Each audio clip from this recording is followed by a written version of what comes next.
Sorry about that, guys. I got screwed over. My own computer screwed me over. But did you miss me? Hey, it wouldn't be me if I didn't have technical difficulties. But hey, welcome to Friday Night Smackdown review. And what a wonderful review it is.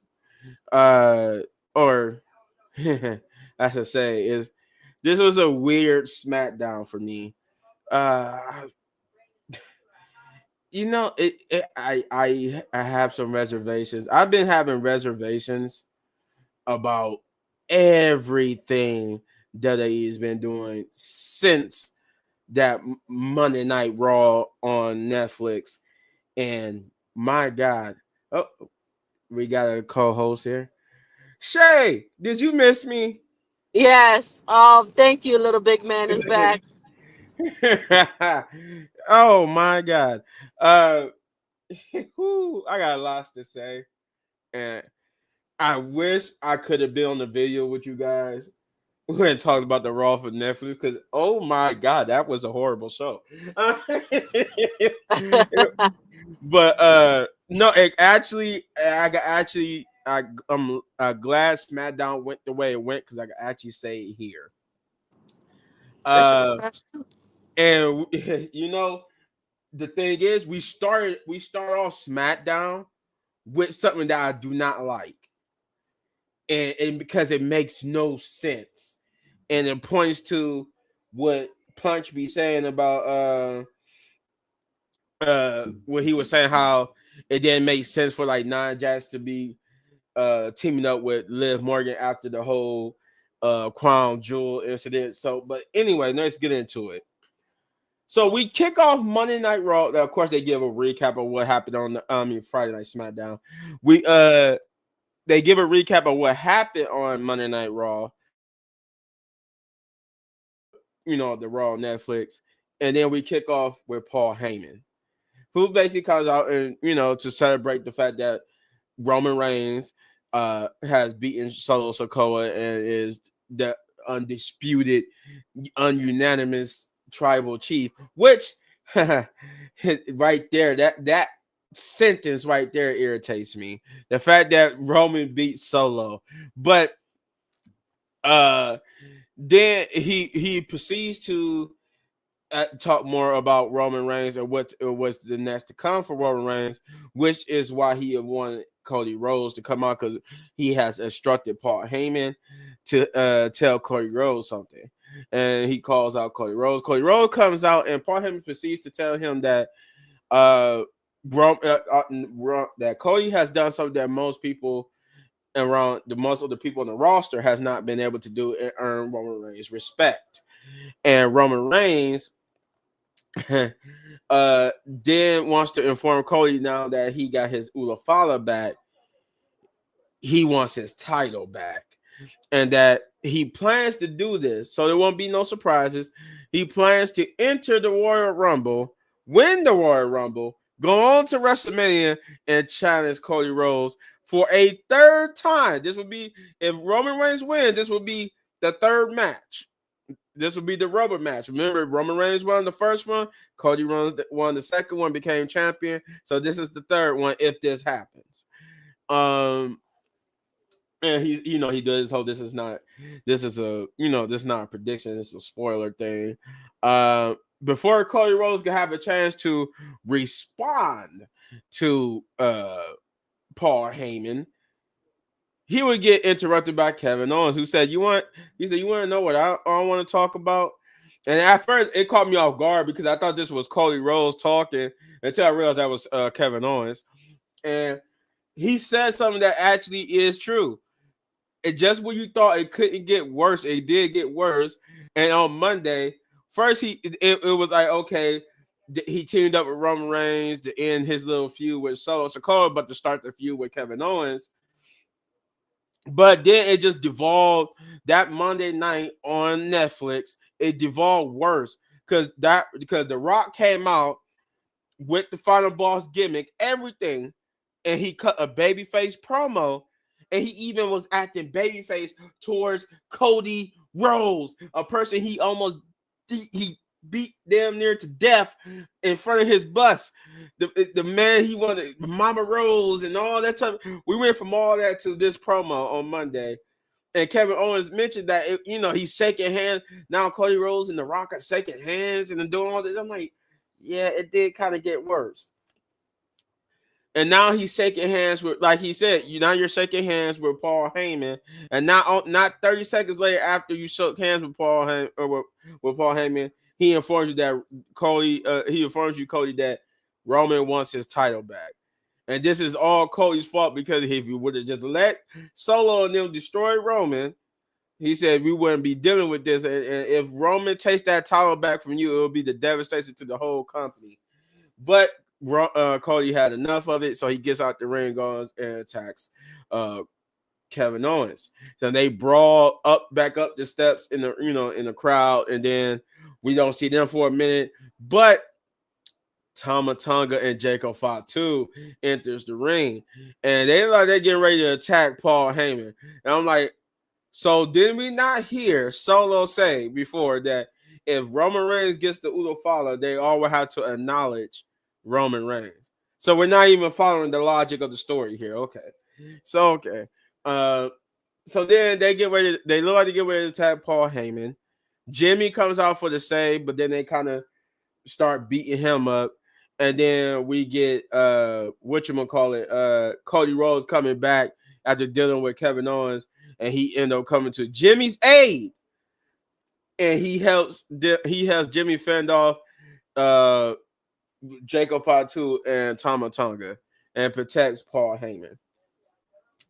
And that's pretty much like the end of that segment, but that wouldn't be the last we see of Cody Rhodes, Jimmy, or Jacob and Tama Tonga. It will be the last we see of Paul Heyman, but not the last for everybody else involved. And not even Kevin Owens. Before we move on, did you guys hear the problem with all this? One, why is Cody helping Jimmy? Why is he getting involved in bloodline business? Why is he shaking hands with Paul Heyman? This whole thing is stupid because we shouldn't even be here. Solo Sikoa should have beat Roman Reigns. Honestly, Solo Sikoa should have beat Roman Reigns. And I have a huge problem with that. It's the same thing with Liv Morgan losing to Rhea Ripley. And I called it. I said that when Tiffany got that title off of Nia Jax, I was scared what was going to happen Monday because I believe Rhea was going to beat Liv Monday, and she did. And you want to know why? Because Triple H and WWE are protecting Roman Reigns and Rhea so much that it's not even us.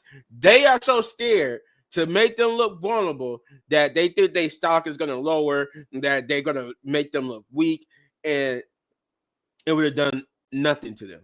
It would have done nothing to Rhea. It would have done nothing to Roman Reigns to lose.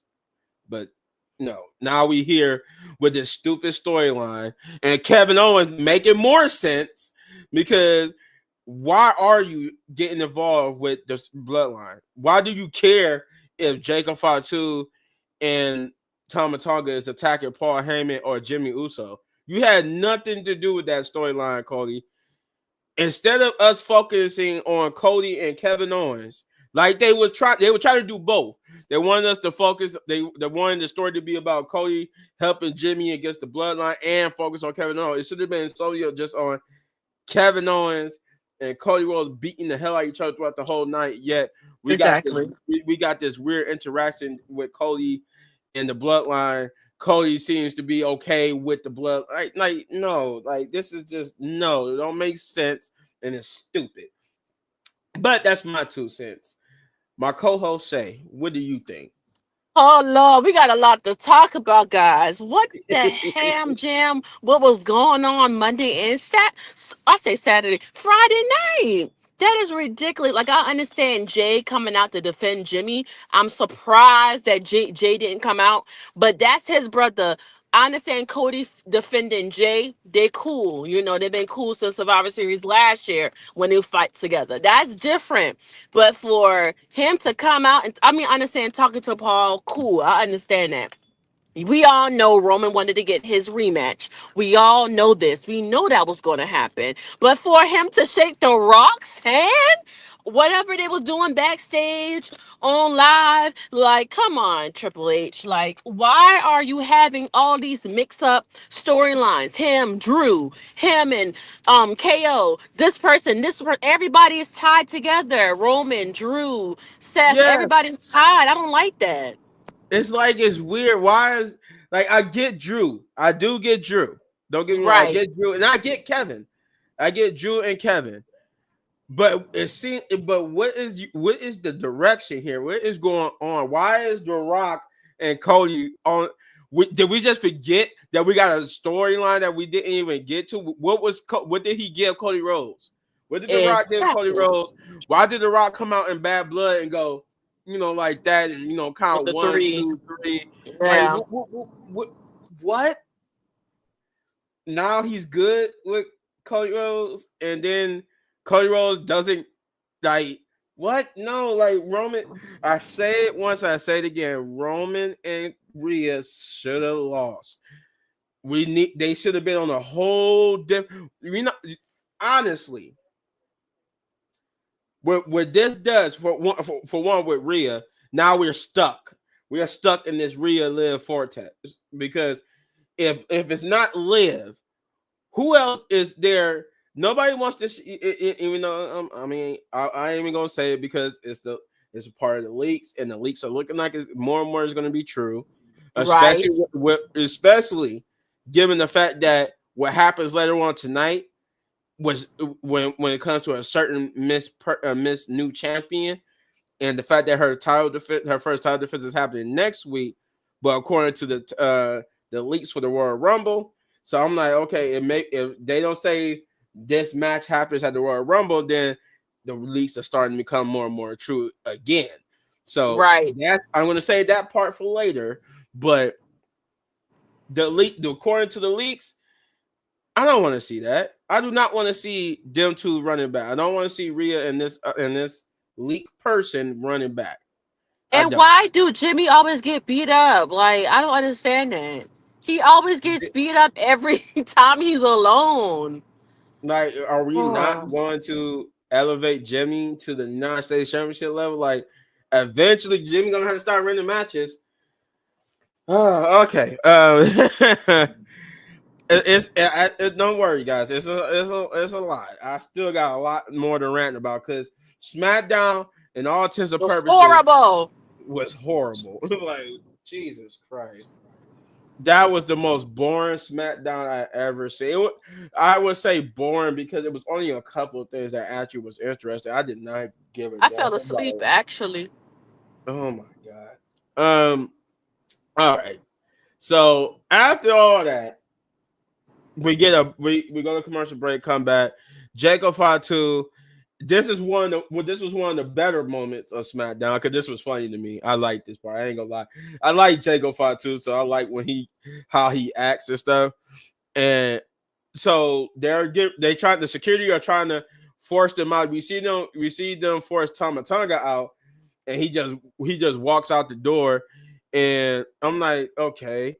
And then Jacob, it was kind of weird because of how Jacob did this. So you would think Tama Tonga would be right behind him, but no, Tama Tonga just left. But yeah, so they try to force Jacob out. Jacob was pushing security, and he tell the security guard, "You better think about your life. There ain't no way in hell you about to get me about this building." And I'm like, "Oh, that was cool. I never seen nobody threaten security like that." Oh boy, Jacob said, "You better think about your life right now, because ain't no way in hell you about to remove him from this building." And then out comes my boy LA Knight, and he just knocks Jacob out the door. He is so funny.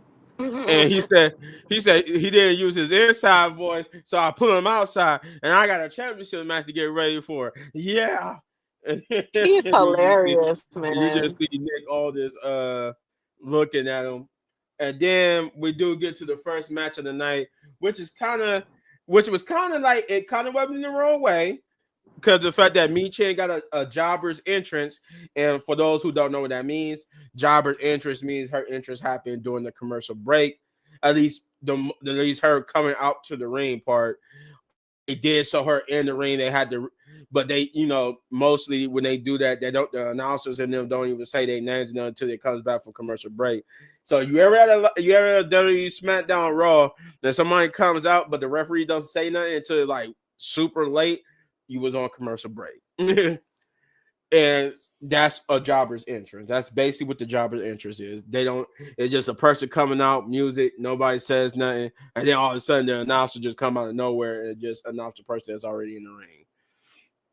So they kind of rubbed me the wrong way. This was the first match of the night, which is Michin versus Chelsea Green for the Women's United States Championship. And this was, beyond that jobber's entrance, a pretty good match. This was one of the matches I care for. Because I'm looking on how they're going to handle this women's mid card division, and it's not bad. It's only in its early stages, and we still got to get the women's Intercontinental Championship. So I'm going to let it cook for now before I pass judgment on it. But I'm glad that this match wasn't like a 5-minute match. This match was definitely a good solid 10, maybe 12 minutes. It felt like they had time to do something. It could have been longer. Yes, it could have. But but because of who you was in the ring with, Chelsea Green, it told the story that it needed to tell while making Michin look good. We see. I like the fact that the little things that they did was Chelsea Green and Michin got different name graphics now. So they actually show you they actually care about the mid-card women's division by giving them custom name cards when they're coming out to the ring. Michin was like graffiti, and then they gave a championship like special customized card for Chelsea Green, and the match itself was fine. I enjoyed it. Like I said, they put Michin over. Poor Piper. They got her playing a security of the FBI, what they call the Secret Service security for Chelsea Green, which is funny. But eventually, we all know that's going to lead to her trying to take that title from Chelsea or whoever. Eventually, she's probably going to turn on Chelsea. But they set up Michin to be the first true person to take it from Chelsea Green. But yeah, the match was good. I had no complaints about it, except for that beginning part with the jobber interest from Michin. But other than that, the thing I will say this: I don't understand why they changed Michin from her NXT gimmick. If you actually go back in the day where Michin was part of NXT, she was actually one of the most popular superstars on that because she had like a different gimmick. She was like, it's like, because if you didn't know anything about it, she was just like this Asian Chinese looking woman with Tim's and street gear. Like she was like this hood street character. She had Tim, Right. she had the cameo pants, she had all this. She had like a good character to her, and then they make her look like a generic wrestler now with wrestling gear and boots and stuff. I'm like, that Right. wasn't what made Michin. And I can't. And then she lost a lot of weight too. Yes, I'm about to say that. She looks bony. I noticed that today. I'm like, why did she lose so much weight? Her and Shotzi is just twins right now. Yeah, like wow, y'all. She used to be a lot bigger. She wasn't big, like big. She had a little muscle. She had a little muscle, a little meat on her. But now she just look like she's thin. And you noticed it when she tried to twerk, and I was just like, girl, when is you twerking? You have nothing back there now. You lost it.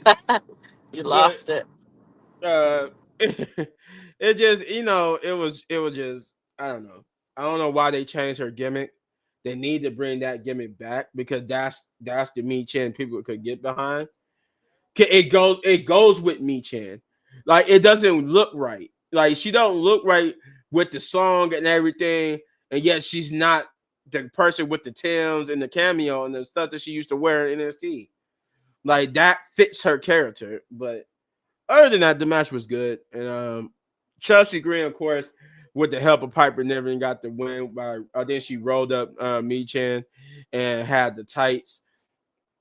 And then that was it. You know, she her and Meech, but I think Meech and said like on Derry's YouTube page. You know, they had like a little video. She wasn't done with Chelsea Green and whatnot. But otherwise, it wasn't a bad match. I was into it. It was just little nitpicks here and there. But yeah. What do you think, Shay? I mean, I think this match was better than their first match when they first fought at Saturday Night Lights or whatever it's called, main event, whatever. Yeah, that it was better. Yeah, you can kind of see like they starting the cheat and stuff or whatever. But I feel like they're gonna run it back again. Not to say that I don't want Chelsea Green to lose the title that fast, but I mean, if Piper gonna keep trying to help her win, this ain't gonna work out good. This ain't gonna work out good if she gonna keep cheating or helping her cheat. So and yeah, so we'll see. I guess we gotta see who she gonna fight next, cause that's gonna be the deciding factor if she gonna keep this title long. If the next person she fight. Yeah, that's true. That is true. We need to see who they put up next against her. If we're gonna keep seeing me and them running back, or we're gonna start integrating some more people. Because that's the next thing. I don't want me to slide to the back, but I want them to start integrating some more of the Smackdown, women. That's got to get them integrated. Start throwing different people at Chelsea Green. But Right. I am looking forward to this Monday to see who becomes the first ever women's Intercontinental Champion. And what the Women's United States Championship got going forward. Um, let's see. Let's see who we got. Nick Aldis and with the tag teams backstage trying to figure out what to do. They all jockeying for whatchamacallit to be the next number one contender. You got Motor City Machine Guns saying they would have been the new champions. It wasn't for Pretty Deadly and Los Garza, and everybody wants a chance. So he said, you know what, let's do this. And you also got Austin Theory and Grayson Waller, who came in there and said, oh yeah, we actually held been tag team champions and held it longer than any of these guys put together. So if anybody should get a shot at the tag team champions, it should be us. Then he said, you know what, y'all all make a good point. He booked, I think, yeah, he booked Pretty Deadly and Los Garza against each other. And then he booked Austin Theory and Grayson Waller, aka A-Town Down Under versus Motor City Machine Guns. And none of these were like number one contender matches, and none of these are just to prove. I guess these are just to weed out the losers and prove who get the next number one contendership. So we see, once you see the way how SmackDown goes, you get a better picture of who's going to be those two teams. Let's see what else we got. Then we get to the second match of the night, which is Los Garza versus Pretty Deadly. And to be honest, I'm not gonna lie to you, I did Here we not care go. for this match. I did not. I didn't care. The Pretty Deadly haven't had a match in so long, and they rarely use Los Garza. The best thing about this match was the fact that Los Garza and Pretty Deadly got his TV time. But other than that, I couldn't care less. I really didn't pay attention.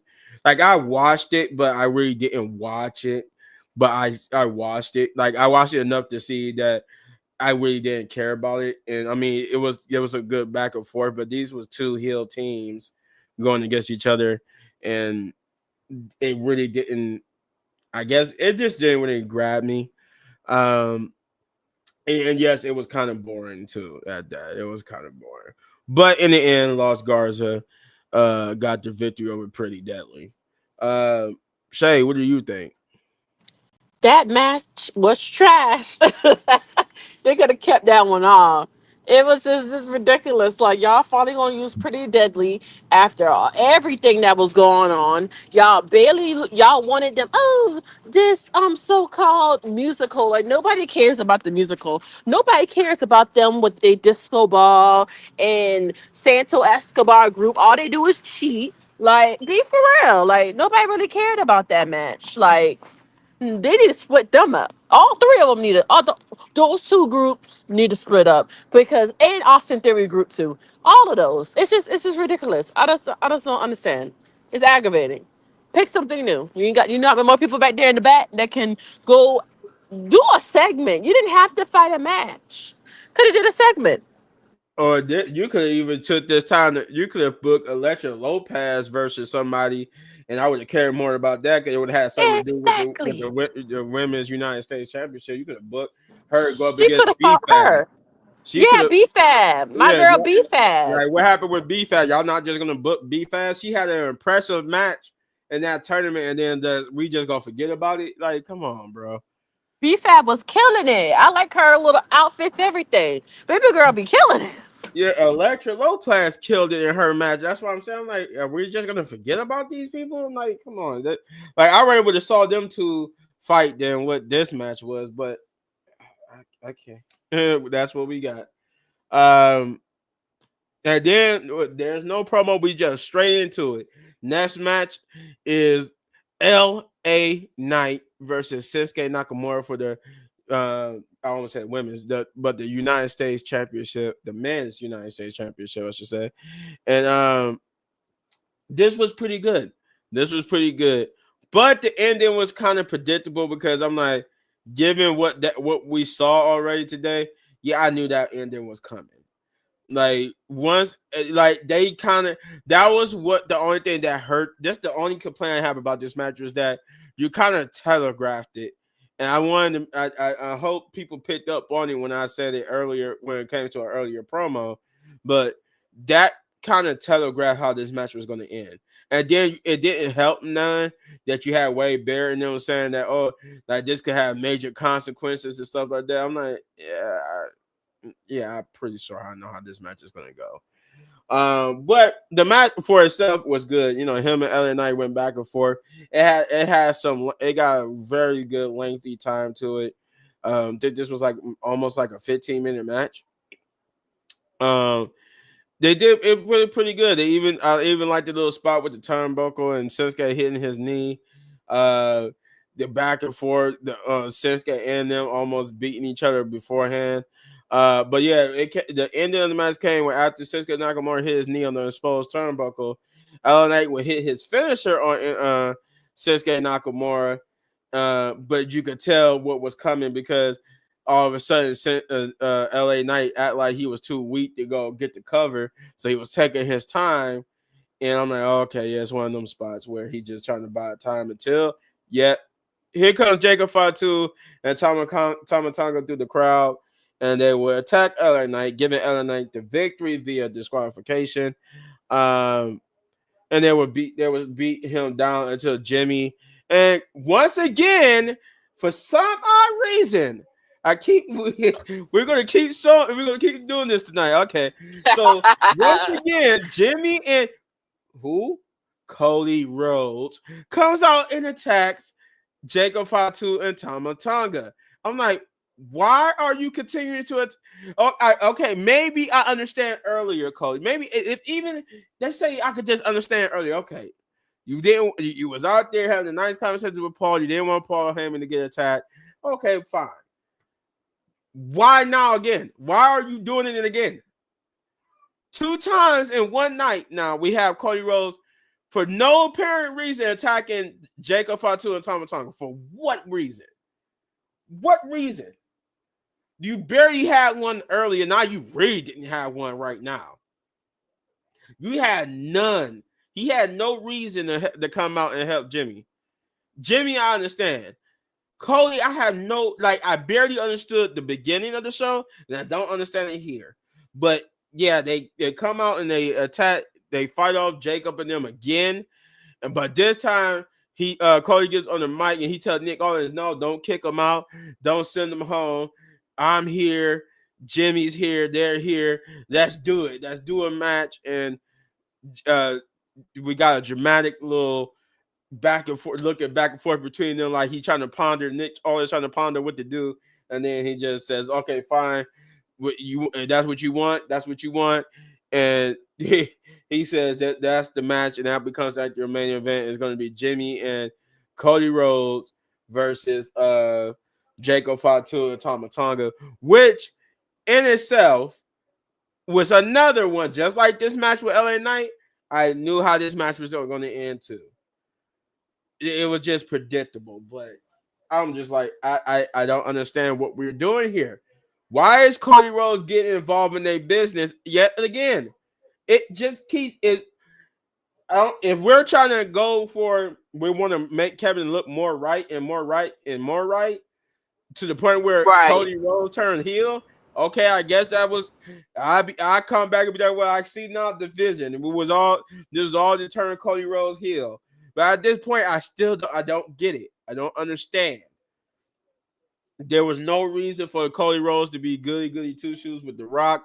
There's no reason for here on the show where we got Cody Rhodes shaking hands with Paul Heyman, shaking hands, or being okay with Roman trying to come back for the title. Like, none of this made sense. But I don't know, Shay, what do you think about this whole LA versus Shinsuke Nakamura match and everything involved? That was a pretty good match. I'm loving this new Sensei, this evil looking, weird, demonic, blood eye person. It's kind of cool. I'm loving it. LA Knight was going to win. We seen that. We knew that the bloodline was going to come out. That ain't nothing new. They always do that. They feuding with everybody on the show. Like, God, they like somebody to say, let somebody just win a match. Dang. But I guess they don't want to give it back to LA Knight, which is understandable. But for some reason, Cody, Raheem Rhodes, I'm gonna need you to sit your ass down, okay? Why is you in? No, go sit down. You in everybody's feuds. You need to tell a nigga, I ain't going out there. That's what you should have said. I ain't going out there. You is fighting with everybody for no reason. For no Leave reason. Solo and them alone. Like, you just finished Solo in that Hell in a Cell, which was a good match. Now you about to go fight Solo and them again? Be for real. Let's be for real. WWE, what are y'all doing, bro? Yeah, That was just pointless. it was pointless. No, don't get me wrong. I'm going to say too, the match with Shinsuke Nakamura and LA Knight was good. That part I care. I like. Yeah. That was good. The ending is what pissed me off because we yet again got something pointless. Why is Cody Rhodes doing this? At this point in his story, the story Yep. that we are telling with Cody Rhodes, what interest did he have with the bloodline at this point? What's up, Savior? None. Hello, It's brother. just with Roman. Yeah, like I at this understand point, Roman's point of view, but not Solo yeah, like I understand Roman in the to an bloodline. extent, and I understand you wanting to, okay, so you wanted to tell you that you're gonna possibly be facing Roman Reigns at WrestleMania, and according to But we rumors all and know who's leaks, going to win.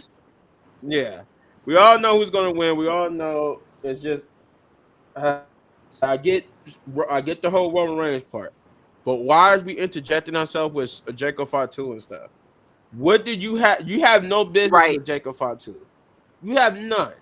There's no reason for you to be feuding with Jacob Fatu. There's no reason for you to be trying to fight Jacob Fatu. At this point, like you've been doing the whole night, it should just be the whole night you trying to beat down Kevin Owens. You and Kevin Owens trying to destroy each other. Yep. Y'all could have done that without having to interject Cody Rhodes into the match with Jacob Fatu and them. Where's Jay? Right. Where's Jay? Where's Roman? Where's Sammy? Where's Where's Sammy? Roman? Like, this is the people y'all want to keep interjecting into these stories. So where they at? But that's good. They ain't got CM Punk in there. I'm so happy they did that right. Yeah, like Jesus Christ. They did that right. That's the only thing they did right, was not put CM Punk in there. Cause my boyfriend not gonna be going up and they helping y'all now. Okay, he got some unfinished business in Raw. Okay. All right. But yeah, I get yet again, like I said, I have no idea what they was doing. Let's see. Then let's say you guys are starting to sound like me now. It's just I'm pissed, Sabier. I'm pissed. You didn't. If you watch my Raw review for that Netflix video that I've done for my channel, you would know that I Raw on Netflix was was very underwhelming, and I didn't like nothing that they did on the show at all. Every person that won shouldn't have won. Rhea shouldn't have won. Right. Roman shouldn't have won. I didn't like it for Cody and CM Punk. I would have preferred not Cody and CM Punk, but CM Punk and Seth. I would have preferred Seth to win, but I didn't really care. It was either or, Right. I'm cool with that. But there was no need for Liv to lose. There was no need for Solo to lose. Now we're in this weird world where direction, Solo don't have no direction, and Right. you could have easily, and if you would have just did the opposite, we knew the direction for. You could have still had Roman in the Royal Rumble on a Yep. losing streak instead of on a winning streak. You could have had him in the Royal Rumble. You could have had Rhea in the Royal Rumble, but nobody just didn't want to do that. And now we got this weird, boring SmackDown where Cody Rhodes is interjecting himself in bloodline business for no reason, where his focus should be on who do you think? Kevin Owens. It should be about Kevin Owens and Cody Rhodes, and it wasn't, and it's pissing me off. Is it now you get it? I'm not just talking about talking to be talking. Yeah, I'm starting like it's just weird. We're in this weird world and it don't make sense booking wise.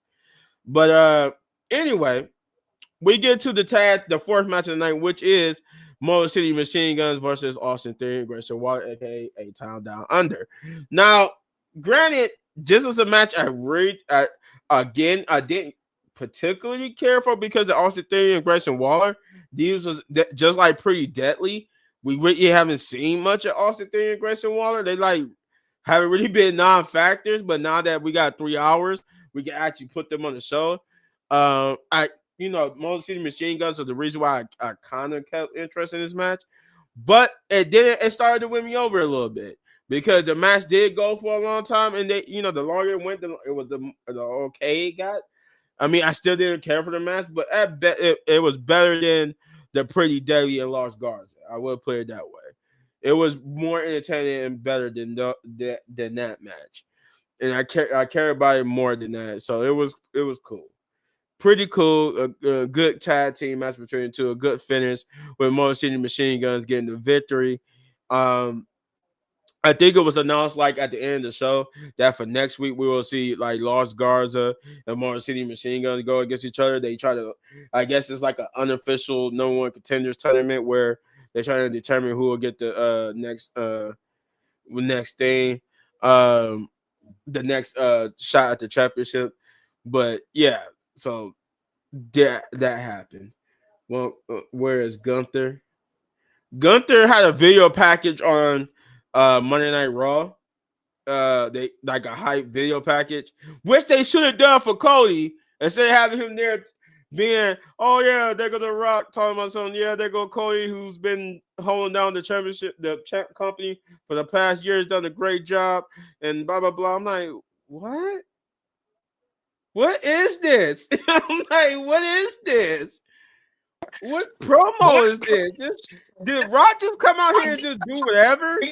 Like, Yes, he did whatever he wanted to say. right? I'm like, what? Oh, and then he did the same thing on NXT, and it made me. I'm like, what is we doing here? NXT. Yeah, he did the same thing. He did the same thing on Talk NXT. from your heart. I was like, oh, Daddy is killing me. Yeah, Hill Rock is basically gone, I guess. I don't know. I guess he's a baby face now. We get this great character in the final boss, and then you're gonna take her away from us. So I don't know. But yeah, so like I said, it was a pretty good tag team match between Motor City Machine Guns and Austin Theory and Grayson Waller. I care more about it than Lost Garza versus Pretty Deadly, but Motor City Machine Guns get the victory. Shane, what did you think about that match?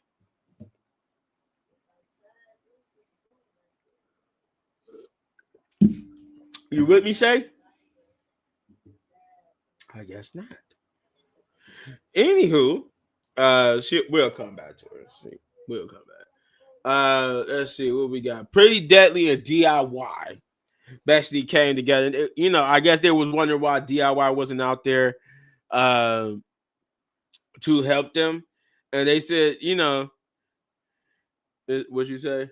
I'll be glad when Theory starts his solo run. Yeah, at this point, Austin Theory and Grayson Waller need to split up. In theory, I can't believe I'm saying this, but yeah, Theory needs to go back on another solo run. But yeah, so Pretty Deadly and DIY backstage, and they wonder why DIY wasn't out there, and DIY. Oh, we lost Shay, but DIY was basically saying they couldn't come out there because of the heat that's on them. The heat that's on Pretty Deadly right now and everything that's going on. But they promised that they would get their title opportunity for everything they've done. But you can see Tommaso Ciampa is like, he's playing the role. I didn't want them to help us. I didn't want them to have our backs. I don't want to owe them anything. But, and Johnny Gargano playing the person of reason, like, you know what, yeah, of course we remember your name, yes boys, and all that type of stuff. So sucking up to them, keeping them on the hook. And then you got Apollo Crews coming out and saying, oh yeah, we got Shay back. Hello Shay, welcome back. Yes. But yeah, so we got Apollo Crews telling Pretty Deadly that they think they're gonna get their technical opportunity, then they got another thing coming. Or they got everything, they're gonna get everything they got coming to them. He said, I'm just saying. And then I think we got Nia Jax and then Candice LeRae backstage where she is informing Nia Jax that she saw Tiffany Stratton on the way out to the ring. And Nia's like, we got Nia saying that, oh yeah, she like, oh yeah, so I think I need to go out there and say congratulations to her. And we all know what's about to happen there. But before we get there, since we got Shay back, eventually they need to they run a title or not, or win a title or not. What you talking about? Austin Theory and Grayson Waller? Yeah, they need to, if they're gonna win another tag team titles, or they just need to split them up. If you're talking about them, please no Tiffany or Nia feud. Just move on. Oh, we're not done with them. Not by a long shot. But before we move on, since we got Miss Shay back, Shay, what did you think about that Motor City Machine Guns and Austin Theory and Grayson Waller tag team match?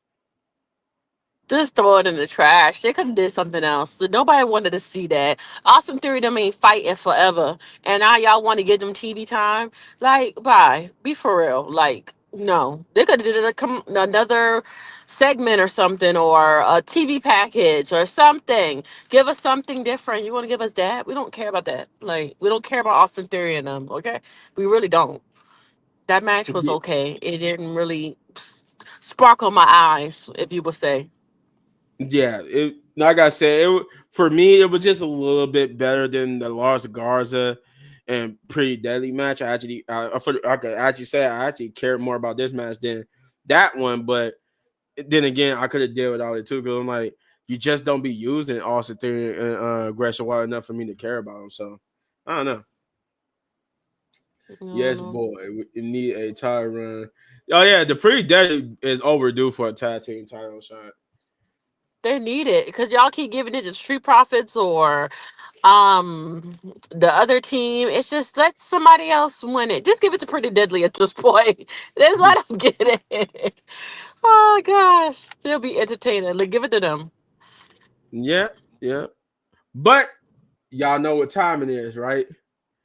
It's Tiffy time.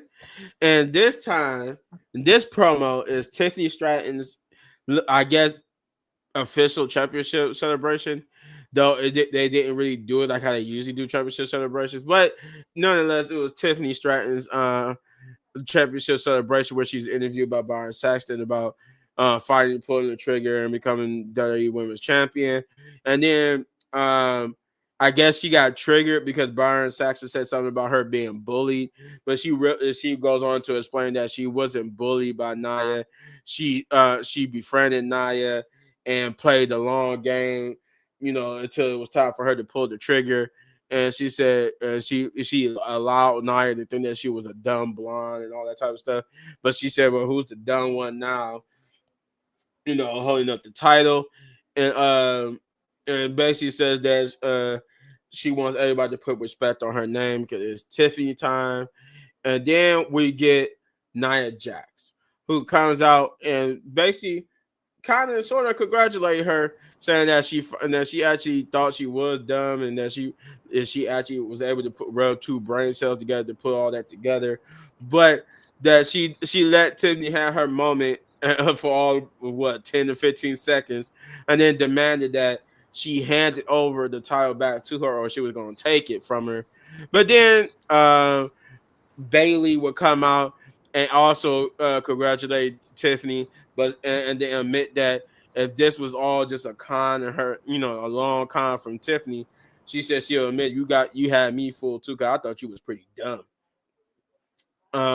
But she reminded Tiffany and Nia that the only reason why Nia had the title and was able to keep the title was because of Tiffany Stratton, so that she too wants to challenge Tiffany for the title. This will bring out Naomi, who said that if she had Nia beat and would have been champion as it wasn't for Miss Tiffer, as she called it. I'm like, oh, that was a weird way to call her Tiffany or Tiff, but she gonna say Miss Tiffer. So I'm like, okay, but it fits Naomi. She says she wanted her shot at it, so they all get to arguing and whatnot. And I like how Nia just blow past. Naomi said, "Nobody cares about you, Naomi," and got straight into Bianca's face. I'm like, I like it, but it's weird because Bianca was just there to support Tiffany. I mean Naomi. And I'm like, what? Okay, basically what I'm trying to say, what was weird was Nick Aldis made it a fatal 4-way no one's contenders match. I'm like, Bianca didn't ask for a shot. She didn't even get on the mic. Why wasn't it just a triple threat? Exactly. Anywho, but yeah, that's how the rest of that went. Nick Aldis will come out and basically saying that since we got the meeting of the minds, he's making an impromptu fatal 4-way match for the number one contendership to Tiffany's title. After they actually fought in the ring, and then Tiffany hit the prettiest moonsault on all of them as they grouped up, and then that's when we got Nick Aldis saying all that. But that would transition to the fifth match on the night, which is weirdly Bianca for some reason, versus Nia versus Naomi and versus Bailey for the number one contendership. Again, weirdly, because Bianca didn't even say anything. She was just out there. It was weird that she was even out there in ring gear. Not because I get Naomi, I get Bailey, and I get Nia. But why was Bianca out there in ring gear? And then why did Nick always just put her in the match? I'm like, because she would have won, it would have just been weird. But I don't know. It was weird. It was just weird all the way around. But I do give them credit where credit is due. Bailey and Naomi have been putting people over. So I guess it was eventually going to come a time where they would get back involved into the title picture. But the match itself was cool. It was cool. I enjoyed it for what it was. Though I was still weirded out by Bianca being involved, but even she made it work at eventually. The only thing that I will say this about the match, it was weird because if you guys notice, they took pauses, like weird pauses, like they just forgot what they were supposed to do until they reminded each other, like that, like they when it was just Naomi and Bailey and Bianca in the ring, they knocked out Nia, and then the camera was just really on Bianca, and they would all just sitting there until they all knows like, oh yeah, they did that whole it's just us three moment, or like when I think it was either Bailey and Nia or Bianca and Nia, they was fighting each other. They were just like a weird pause, like they were trying to gather their breaths and whatnot. So I'm like, I don't understand. Like, it was these weird pauses in the match that just was like, okay, what are we doing? Like, did y'all forget your roles? Y'all forget what was going on? Like, it was even that one spot where not Naomi, where Bianca and Nia was fighting on the outside, and she had slid to the Bianca slids to the outside, and she's getting ready to hit Nia, but Nia was getting ready to swing at Bianca, but one of them they both had to stop swinging because one of them realized, oh yeah, it's only supposed to be one of us swinging at each other, and I think Nia forgot that she wasn't supposed to swing, so they both had to stop, and she allowed Bianca to hit her. So I'm just like, it's these little instances you could pick up on, like when they mess up on stuff. But other than that, the match was good. It was good with Bailey after an inadvertently hair whip to Naomi's stomach. Bianca would take herself and Nia out, allowing Naomi to get hit by the rosebud from Bailey, and Bailey will win the match. She is your new number one contender. We actually, I was about to say, I was about to get to it, but I'm gonna get to it because it happens after this. So, with that being said, Shay, what did you think about this match? Because, like I said, for me, it was a good match. It was a good match. It was one of the better matches in the night, to be honest. Yeah, yeah, it was definitely one of the better matches from the night. And it still really dawned on me. Like I was listening to Tiffy talking, it's just like, girl, what are you talking about? We all knew that you probably was gonna cash in later on. We knew that you was gonna cash in that night. Okay. Second of all, you didn't help Naya win all of those matches because baby girl, you just started being Naya's pet like a couple months ago. So was you there when she won Queen of the Ring? Was you there? No, you was not there. Did you was there when she beat Bailey? You didn't even get in, to the match. So Naya fought all those matches. But what Miss Tiffy don't know is, baby girl, you're gonna lose that title to Charlotte. We all know that, and you're not gonna have the title long. So who's gonna be laughing in? And we all know that Bailey was not supposed to win that match. At least Naomi or Nia was supposed to win that match. Yeah, They have yeah, a triple threat, or yeah, yeah. That was a weird. That was a little bit. That should have been a triple threat, and Naomi or Nia. triple threat. Like, I don't understand How what we're could doing. somebody win that don't even deserve a title? Like at least Bailey or Nia. Anyway, in my opinion, I think Nia should got her rematch just one-on-one anyways from the beginning, because nigga, I just know that's wrong. And somebody cash it on you, you should have the opportunity to fight them again. I understand that she was gonna lose anyway, but still, we all know Charlotte's gonna come out in one of those matches, make it a triple threat. We all know that's gonna happen. But why would y'all do that like that? What was the point of them coming out to talk if you made it a whole for the four-way match? Be for real. Like Bailey did not deserve to win because she lost the she lost in the United States match. So be for real. Like stop it. That's some clownery.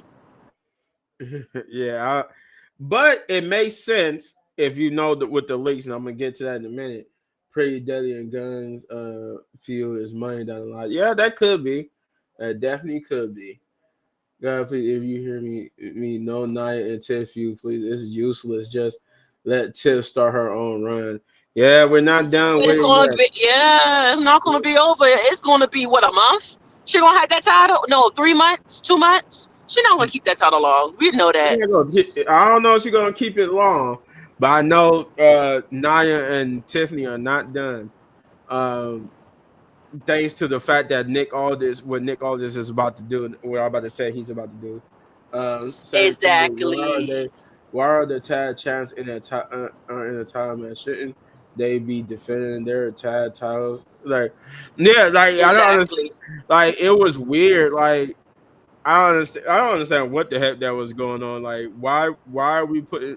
Like, I understand why Bailey, and I give you Bailey and Naomi coming out with Right. just like Nia won the championship opportunity, but why Bianca? Bianca did, Exactly. like I said, she was just there to support Naomi, and she didn't even get on the mic. And all of a sudden, he's making it a fatal four-way. That was like the weirdest decision ever. The match was okay, but it was just a weird decision to put Bianca in it. Like, we had to pretend like she asked for this. I'm like, she didn't, but we didn't even hear her on the mic.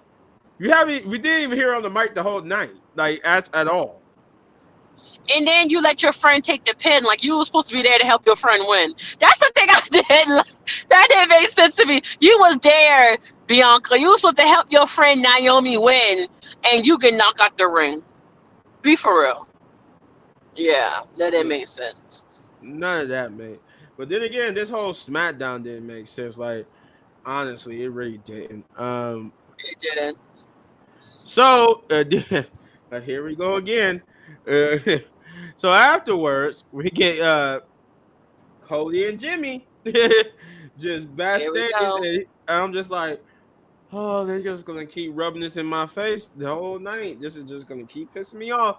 Cody is backstage, and he's greeted by Jimmy, and Jimmy, it's like, the whole thing with Roman, the bloodline, and Roman wanting to come at the title, and Cody's like, you know what, that as far as I'm concerned, I already knew that was gonna happen, and you're cool, Jimmy's, Paul's cool. All of a sudden, he's talking about everybody's cool now. What? What? What are you smoking on, baby boy? What are we living in? Like, see, this is why I said Roman should have been on the downward spiral, and he should have been winning matches like he should have, and he should have just been losing. He should have lost Solo. He should lose at the Royal Rumble. Like, it doesn't make sense. He gonna lose at the Royal Rumble. He gonna be mad.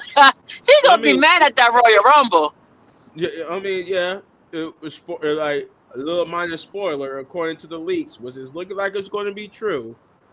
I won't tell you who wins, but I can tell you one thing for sure: Roman do not win. Yep. Roman is not the person that's listed as the winner of the Men's Royal Rumble. So, sorry, that is a little spoiler for Roman fans. He will not be winning the Royal Rumble. But he don't need to. Yeah, he don't need to at all. But no. So yeah, then all of a sudden Jimmy is confronted by Carmelo, who's like, yeah, last time it was 3-on-1. I'm like, nobody tried to fight you, Melo. They were just trying to nobody cares. No, okay. Somehow it was a 3-on-1 attack, but it was just they wasn't trying to fight you. But okay. He's like, what up now? And he was talking his trash to Jimmy, and Jimmy was like, he was like, you know what? What's that catchphrase you always say? He's like, oh yeah. He's just feeling himself. Also, Melo don't miss. He's like, yeah, that's it. He said, with all those bricks, he said, you've been making, you could build you a house or something like that. And then he just did the little yeet. Was pissed off Carmelo. And then get into what I wanted to talk about. Bayley. Before we get to the main event, Bayley is backstage, and she's interviewed by Byron Saxton about her victory. And Byron Saxton reveals that Bayley's championship match with Tiffany Stratton is going to take place next week on Friday Night SmackDown.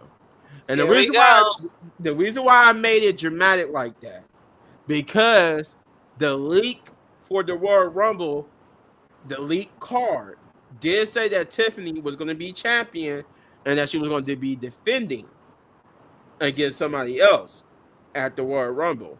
But when Bayley won the No One Contenders match, I was like, okay, maybe they might switch plans. But let's see if they're going to announce when she's going to have that opportunity. And when they announced that she was going to have that opportunity next week and not at the Royal Rumble, I'm like, oh no, that leaks look like it's starting. Those leaks starting to look like that might be true. Right. So that's why. So if you're wondering who I'm referring to, that's why I keep saying Nia and Tiffany is not done. You could take it from there. Who I mean by who she's defending at the Royal Rumble. Yep. So take that what you will. But yeah, that's pretty much all I want to say about that. Was that this is confirming that maybe those leaks are truly true, and because, like I said, the leaks did confirm that before she cashed it in, it confirmed that Tiffany was going to be champion by the time the Royal Rumble. So since hindsight is 2020, we see that she cashed in and became champion. So you started to believe that these leaks are true because Tiffany will be champion Right. going into the Royal Rumble. So I'm like, we might have just, if those leaks might have just spoiled the whole entirety of the Royal Rumble. If you guys haven't seen it, it's like the whole card from singles matches to the men's and women's Royal Rumble matches. Everything on the show got spoiled. Like I know the winners Champion and the for a little losers. bit amount of time. Huh? I said it kind of makes sense too because like everybody that cashes in don't be champion that long. Damian Priest was champion for what? How many months? 5 months. Yeah, I think he was like 4 or 5 months before losing it to Gunther.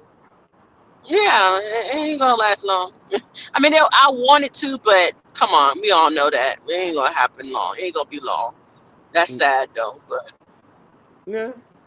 Bailey is a side character. She's not a main character. That's just facts. she's never been a main character like that. I mean, Like she used to be. look, I would say she used to be a long time ago, but recently she's been seen as a side character. I would give her her recent like character, development where she had character wise. She's been a side character, but that's a good thing. In this case, that's a good thing because with Bailey and Bianca taking a step back, I like it because it lets other people shine. Right. And I like that. So I don't mind Bailey and Bianca taking the back seat right now. No, I love Bianca as a champion. I'd rather love that than Rhea. I want Bianca so bad. Please take the title from Rhea because I really do not want to see Rhea be champion. I don't want to see that. Nobody wants to see that. I'd rather see Bianca or Jade, They didn't need it. I swear it's not needed. But anywho, we get to the main event, which is Jacob and Tama Tonga versus Cody Rhodes and Jimmy Uso. Now, going into this, I was so irritated. But we got a great Jacob promo going into it when he said, "Oh yeah, let's get it." My man always played these great promos. He was like, he's funny. My boy, Jacob told us, "Big Jim." He said, "The difference between my bloodline, and your bloodline is that they left you on the front line. How you say they left you on the front line to the deadline." And he said, Cody Rhodes, you better wake up because he said you on Nightmare on Elm Street. I'm like, what? And he said, I'm the nightmare. And I'm like, oh wow. Okay. All right. And I love Jacob's music too. But I love like the lighting in his music. It goes with this character so much. So I'm like, okay, all right. You're kind of getting me back into ball. Rhea is raw and needs to carry the Memphis flag. No, hell no. Rhea did not. She could have done that without the title.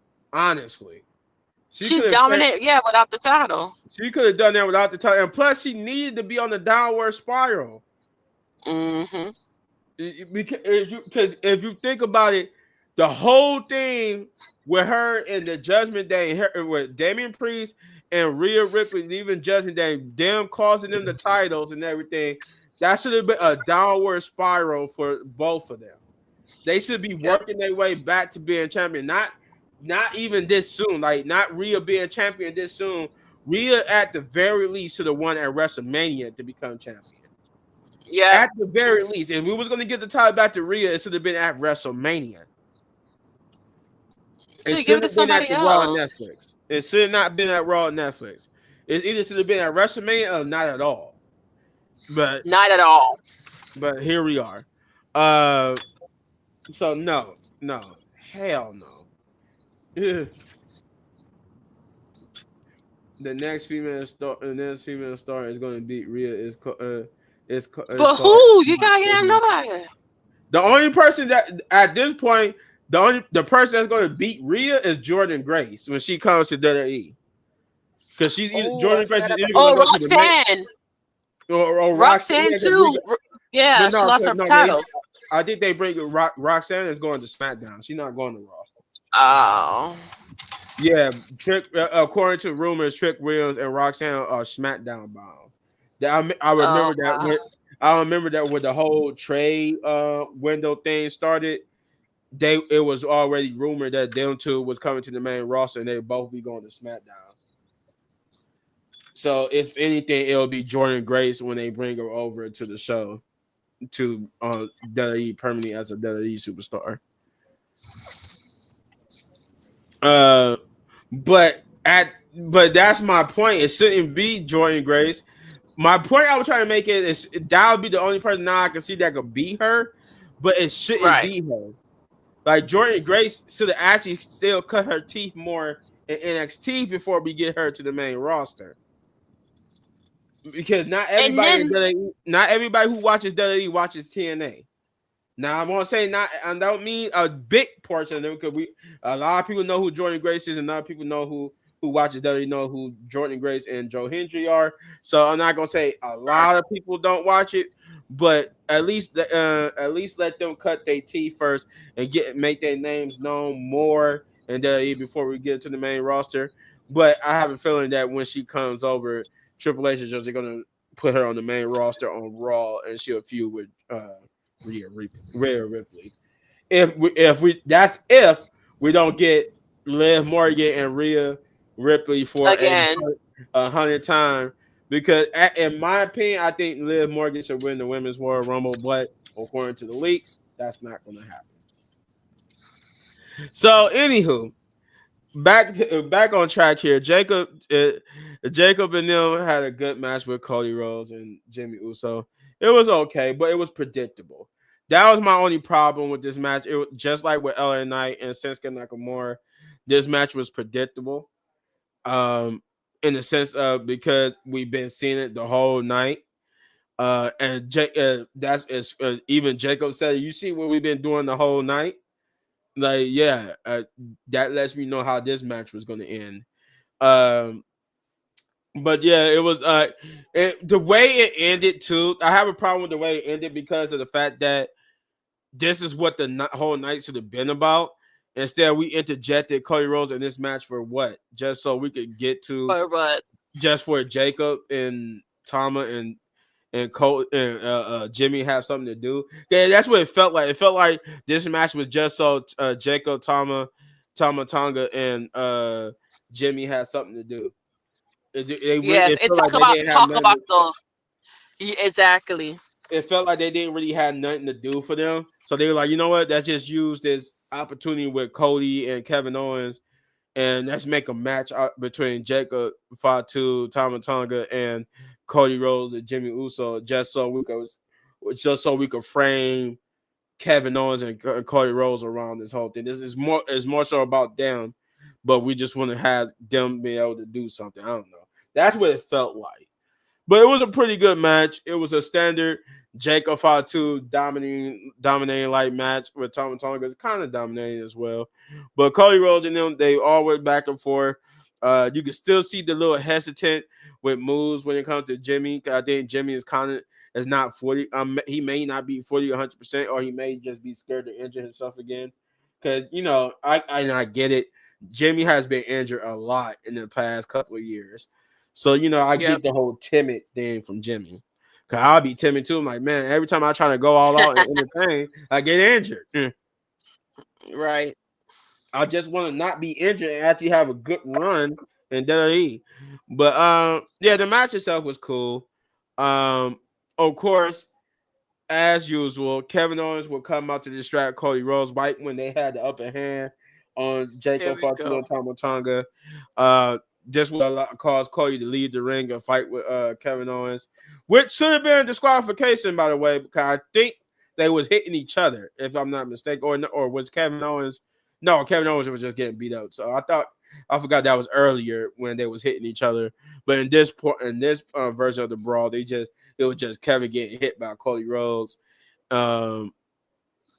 And then Jimmy was left all by himself to the mercy of Tama Tonga and Jacob Fatu. And Jacob Fatu would destroy Jimmy, hitting him with Impaler DDT, and then that moonsault, and then for the victory, and then we didn't even get to celebrate and bask in the victory for them long, because then it just goes. This is why I said I had a kind of a weird, like I don't like the ending, because Jacob and them wins, but there was a little bit time left on the show, so Right. as they win, they do they whole thing, they poses or whatnot, and then we just cut to Cody and Kevin Owens brawling still on the outside.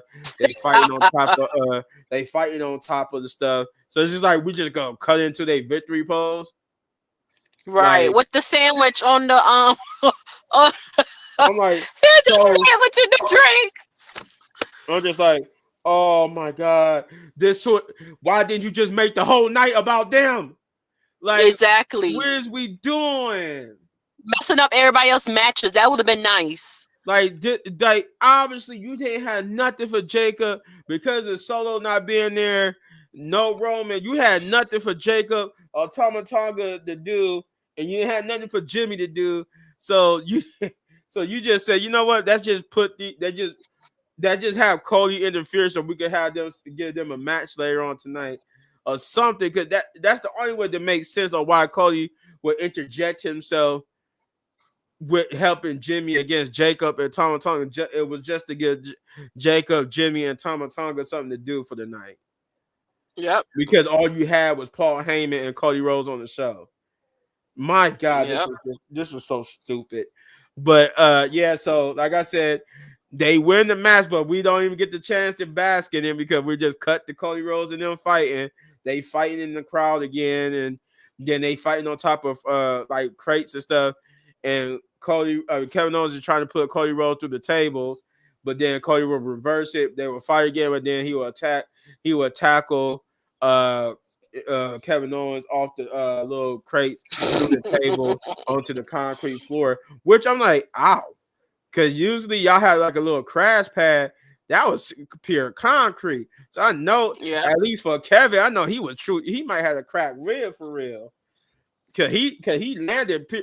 That table gave way. He hit after that table broke. He hit pure concrete, and Cody landed on top of Kevin. So I'm like, yeah, you might have a cracked rib or two.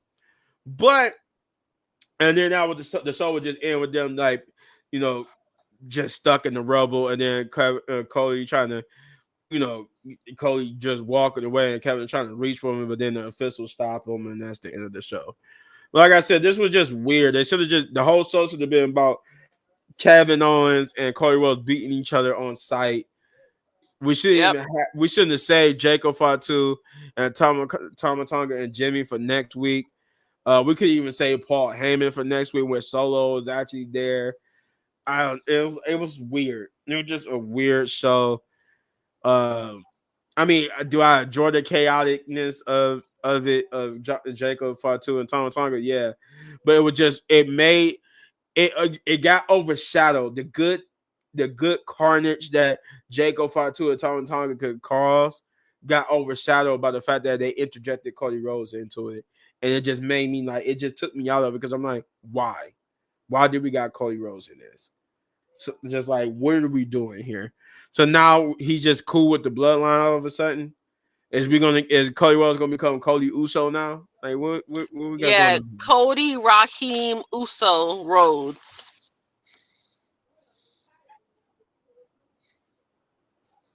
They gonna she's gonna get a title run. She's probably gonna be one of the people that's gonna be the women's Intercontinental Champion once we crown the first ever women's Intercontinental Champion. She's gonna get a title run. Kevin Owens is killing it at the moment but when do you put a title around his I don't know. I don't know. I would like to say Kevin Owens wins the Money in the Bank this year. But also I want to see Jey Uso either win the Royal Rumble or the Money in the Bank. Jay for Money in the Bank. I know he's not gonna get. I know he's not gonna get the Royal Rumble because if the leaks are true, that means he's not gonna get it. But anything could change between now and then. It's not set in stone. But I'm not saying what the leaks say is gonna happen is gonna happen. but it's starting to look more and more true because some of the things on that leak list has happened. That's why I'm saying the leaks are looking true. When I say they looking true, I'm not saying they are true, but they looking true because we already got one thing on that leak that's happened. The leak said that Tiffany was going to be champion going into the Royal Rumble, and she is. She is. So we have to assume that everything else might be true too. Um, but with that being said, Shay, what did you think of this main event?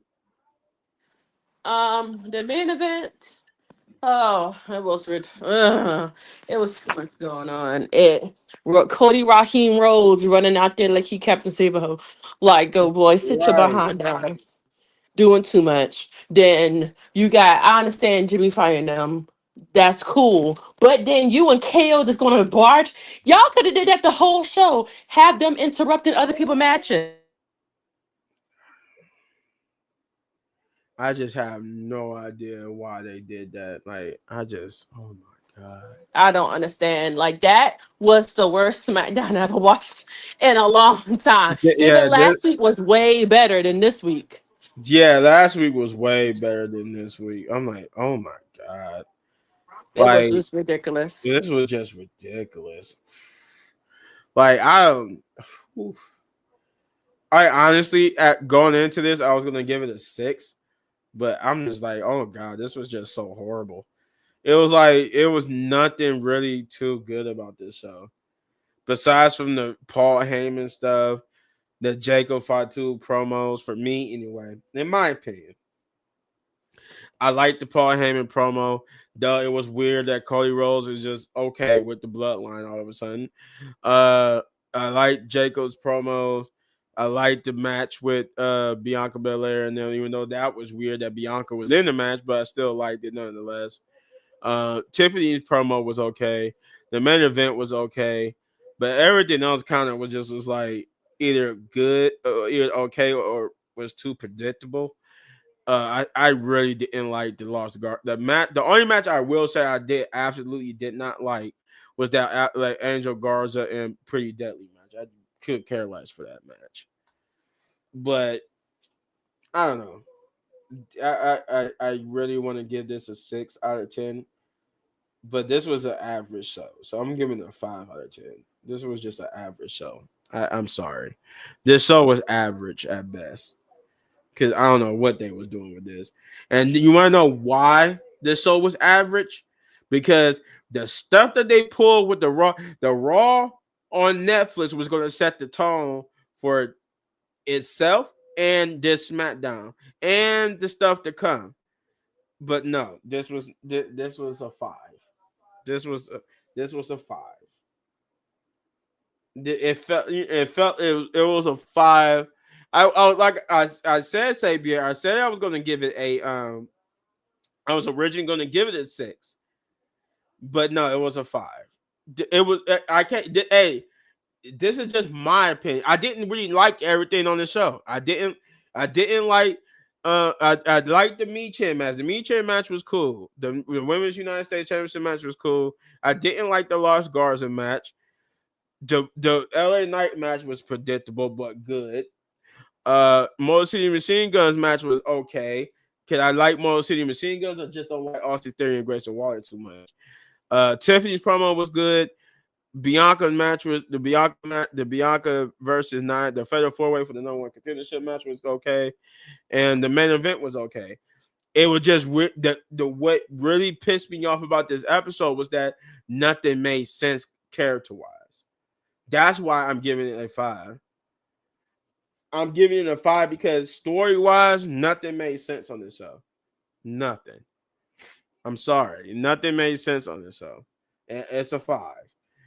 It wasn't bad. It was just weird and nothing made sense. And that's because nothing made sense of what they did Monday. But Shay, what did you get? What would you give SmackDown?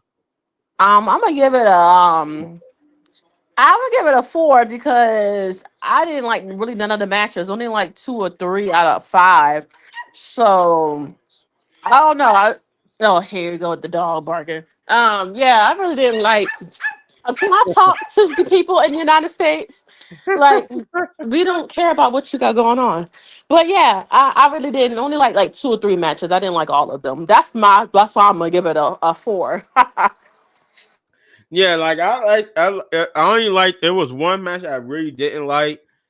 I kind of didn't care for the Motor City Machine Guns match either, but it was because it was a good, and because it went on for a little bit longer. It got better as it longer it went, but I wasn't initially a fan of it. But other than that, everything else was kind of cool. It just I was so taken out of the show because of the weird story they was trying to tell here. That the story this show should have really been built around Kevin Owens and Cody Rhodes hating each other, and we got them interjecting themselves with the bloodline, and we're trying to set up too many stories all at one time here.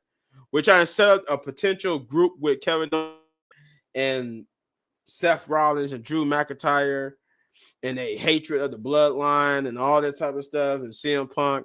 We're setting up way too many things at one time to just make everything feel weird. But hey, those were just our opinions. You feel free to let us know in the comments what you think. But anywho, shout out time. That's it. That was all the show. At least I'm aware. I don't know if they had a dark match or not. Probably so. Who knows? But that is the show. That is it. That is SmackDown. Pretty average SmackDown. Pretty average SmackDown. But shout out to my lovely co-host here, Shay, aka Know the Rules.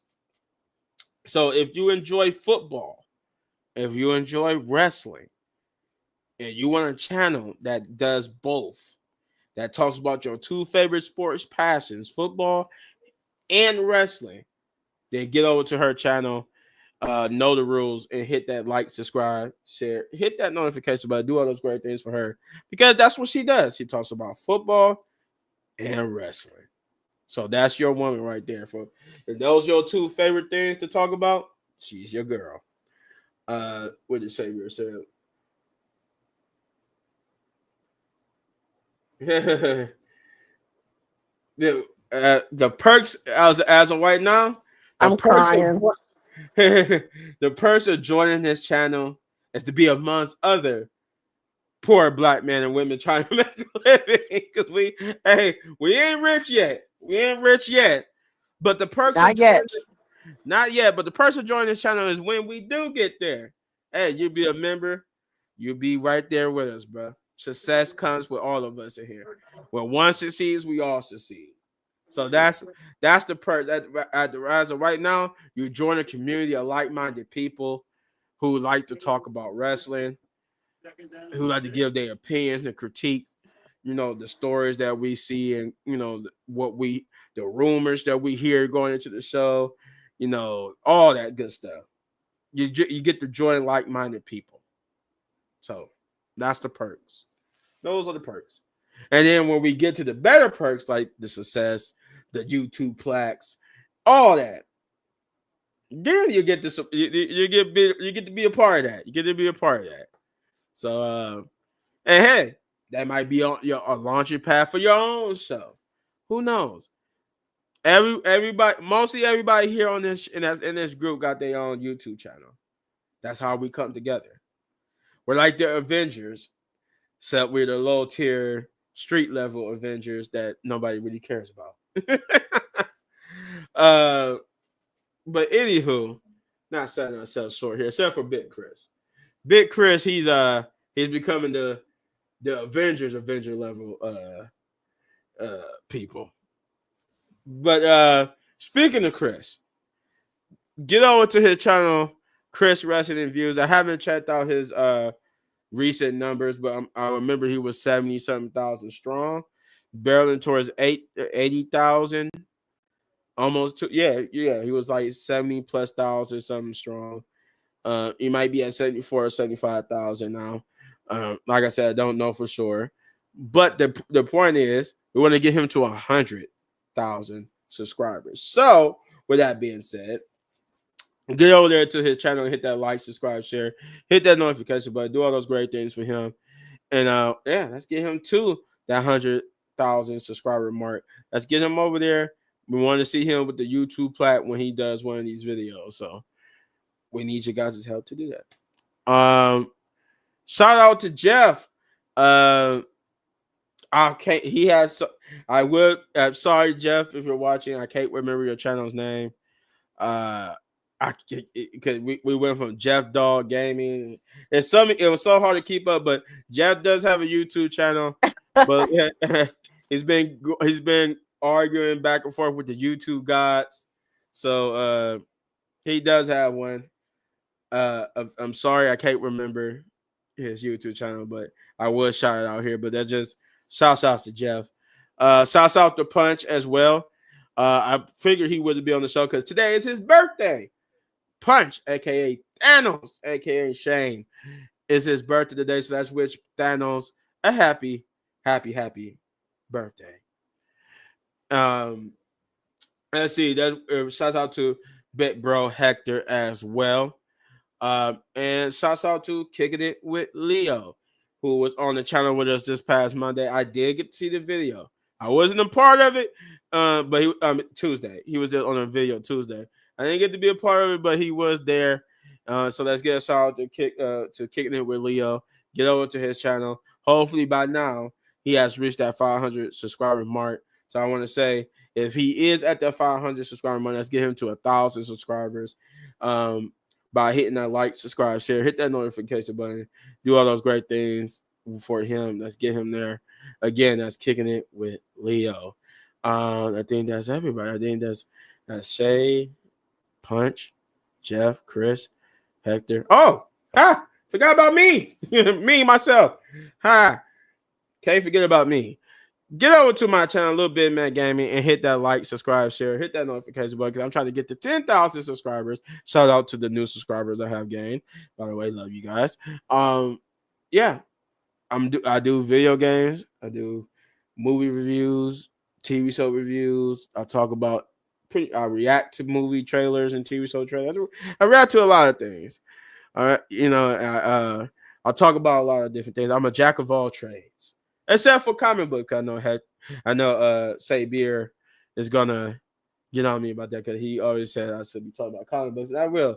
I'm a fine time. I just have been having a busy life, but eventually I do want to get on and talk about some comic books and stuff, especially since we're gonna be having these adaptations of the Superman and Secret Wars and all that type of stuff. I do want to talk about different comic books and what they mean going forward for these movies.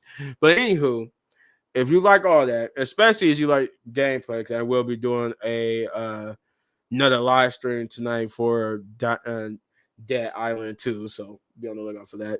But yeah, with that being said, we got one more channel to shout out. Is this the Wrestling Pit Podcast? Get over there and hit that like, subscribe, share, hit that notification button because this is what brings you the main juiciness.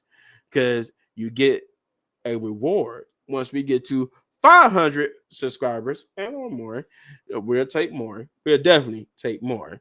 But yeah. So do all the great things for us. Hit that like, subscribe, share, hit that notification button for the Wrestling Pit Podcast, who brings you all this for us. Like I said, you get a reward. You get a reward from me if I get to 10,000 subscribers or more too for my channel. So you get a reward. You get two chances at a reward, my channel and this channel. Yeah, with that being said, we're going to go to enjoy the rest of our Saturday. I'm going to get ready for my live stream. And yeah. We see you Tuesday for Monday Night Raw review. Hopefully Monday Night Raw, the second Netflix episode of Monday Night Raw will be way better than the first one. Golly, I want to see how they try to get themselves out of this stupid hole they put in. I still don't understand. Hulk Hogan? Really? For real. Hulk Hogan? And then guess what? It sounds like he's on the Saturday Night Main Event thing because I heard his voice on the commercial. I said, please don't have him on there. No, he's not going to be on there, but they did say they was going to limit like his in-person appearance, and they're just going to use them like for like promo videos for like Saturday Night Main Event and whatever else they got doing.